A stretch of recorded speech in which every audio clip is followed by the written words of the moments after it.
తెలుగులో తొలి చారిత్రక చిత్రం పల్నాటి యుద్ధం.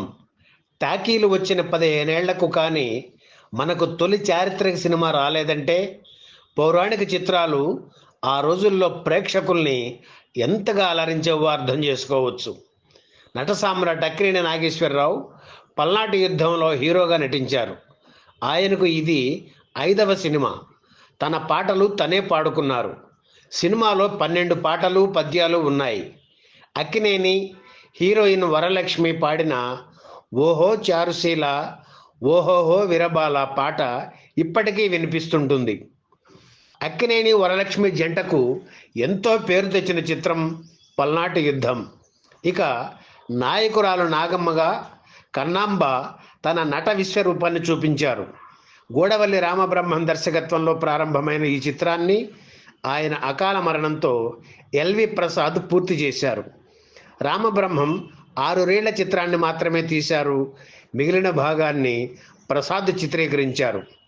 ఈ చిత్రంలో స్వాతంత్ర సిద్ధికై సలుపు సమరాన చచ్చిన బ్రతికిన స్వర్గంబు మనదే అనే ద్విపద ఉంది. అప్పటికి నిజాం రాష్ట్రం భారతదేశంలో కలవలేదు. హైదరాబాదులో అప్పటి రేడియోను దక్కన్ రేడియో అని పిలిచేవారు. ఈ రేడియో తెలుగు కార్యక్రమాల ప్రసార ప్రారంభంలో ఆ ద్విపదను సిగ్నేచర్ ట్యూన్గా ప్రసారం చేసేవారు. అప్పట్లో 4 లక్షల రూపాయల పెట్టుబడితో తయారైన పల్నాటి యుద్ధం 1947 సెప్టెంబర్ 24న విడుదలయ్యి ఘన విజయం సాధించింది. పల్నాటి యుద్ధం విడుదలైన 18.5 ఏళ్లకు మళ్ళీ అదే చరిత్ర రెండవసారి సినిమాగా వచ్చింది. పాత పల్నాటి యుద్ధంలోని సన్నివేశాలను కొద్ది మార్పులతో మరింత వైవిధ్యంగా ఈ పల్నాటి యుద్ధం చిత్రాన్ని రూపొందించారు దర్శకుడు రామినేడు. బ్రహ్మనాయుడుగా నటరత్న ఎన్టీఆర్ అద్భుతమైన నటన ప్రదర్శించారు. ఆయన సరసన అంజలీదేవి నటించారు. ఇక నాగమ్మగా భానుమతి, బాలచంద్రుడిగా హరనాథ్, మాంచాలగా జమున నటించారు.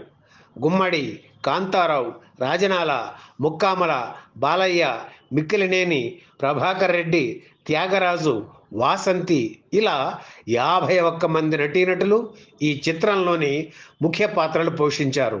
అంటే అప్పటికి తెలుగు చిత్ర పరిశ్రమలో ఉన్న ప్రముఖ తారాగణం అంతా ఈ సినిమాలో ఉందన్నమాట.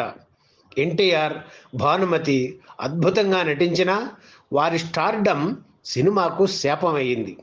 ఇద్దరు తమని కాపాడుకుంటూ అవతల వారిని అధిగమించాలని ప్రయత్నించడంతో పాత్రలు పక్కకు పోయి పాత్రధారులే మిగిలారు. ముఖ్యంగా భానుమతి ఈ సినిమాకు మైనస్ అయ్యారని నాటి ప్రేక్షకులు ఫీల్ అయిన మాట. కన్నాంబతో తనను పోల్చుకుంటారనే భయంతో ఆవిడ అలవిమాలిన అతిశయం ప్రదర్శించారు. అది ప్రేక్షకులకు నచ్చలేదు. ఈ సినిమాకు మొదట పల్నాటి వీరకథ అనే టైటిల్ అనుకున్నా పాత సినిమా టైటిల్ బాగుంటుందనే సూచన రావడంతో పల్నాటి యుద్ధం అనే పేరు పెట్టారు. ఈ సినిమా తీయాలని అనుకోగానే నిర్మాతలు లక్ష్మయ్య చౌదరి, వీరయ్య చౌదరి, దర్శకుడు రామినేడు, కళాదర్శకుడు గోఖలే, రచయిత సదాశివ బ్రహ్మం విషయ సేకరణ కోసం పల్నాడు ప్రాంతంలోని గురజాల, కారంపూడి, చెన్నకేశవ ఆలయం, వీరభద్ర ఆలయం, నాయకురాలి కనుమ, ఎత్తిపోతల జలపాతం, గుత్తికొండ బిలం తదితర ప్రదేశాలు తిరిగారు. ఆ కాలంలో పల్నాటి యోధులు ధరించిన దుస్తులు, వాడిన ఆభరణాలు సేకరించి వాటిని తయారు చేసే బాధ్యతను పల్నాటి వాసులకే అప్పగించారు. పిచ్చగుంట కథకులు, ఇతర బుర్రకథ దళాలు చెప్పిన సమాచారాన్ని ఆధారం చేసుకుని సదాశివ బ్రహ్మం కథ తయారు చేశారు. కొడాలి గోపాలరావుతో కలిసి మాటలు కూడా రాశారు. 1947లో వచ్చిన పల్నాటి యుద్ధం చిత్రానికి రచన చేసిన సముద్రాల రాఘవాచార్య ఈ సినిమాలో ఒకే ఒక్క పాట రాశారు. మిగిలిన పాటల్ని సదాశివ బ్రహ్మం, మల్లాది రామకృష్ణ శాస్త్రి, దాశరథి, కొసరాజు రాశారు. 1952, 1962 అసెంబ్లీ ఎన్నికల్లో వినుకొండ నియోజకవర్గం నుంచి గెలిచిన శాసనసభ్యుడు పులుపుల వెంకట శివయ్య ఈ సినిమాలో శాతవాహన తెలుగు చక్రవర్తుల శౌర్యం ఇదే అనే టైటిల్ సాంగ్ రాశారు.